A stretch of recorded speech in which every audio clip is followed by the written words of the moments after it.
Нийслэл хотын ногоон байгууламжийг нэмэгдүүлэх хүрээнд цэцэгжүүлэх мод тарих ажлыг эхлүүлдэг. Нийслэлийн гудамж талбайд тарьж байгаа модны хувьд ургац мод ажилбар алдагдал хорогдол ихтэй байдаг. Энэ жилийн хувьд модны алдагдлыг багасгах үүднээс хөгшөрж ургалтан зогссон моддыг авч 2 м орчим өндөртэй моддыг нарийн технологийн дагуу тарьж байна.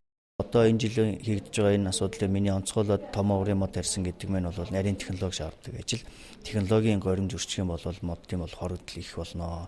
Гэхдээ зочид төлөөлөгчтэй энэ АСЕМ-ийн хуралтай холбогдуулаад бага мод буюу одоо золцсон мод арихгүйгээр тодорхой хэмжээнд биечсэн одоо 2-3 м өндөртэй болцсон моддоор бол шууд чимэглэе гэсэн чийдвэр гарсны дагуу бол одоо технологийн бүрдүүлж ажилуулж одоо нэг тарих ажил нь бол хийгдэж байгаа юм байна. Жишээлбэл нийслэл хотыг моджуулах ажлыг хийсээр ирсэн. Модыг тарихдаа технологийн дагуу тарьдаг гэд тариад л орхидог. Модыг тариад орхих бус 1 жилийн хугацаанд арчиж технологийн нарийн дис дараалтаагаар тордох хэрэгтэй.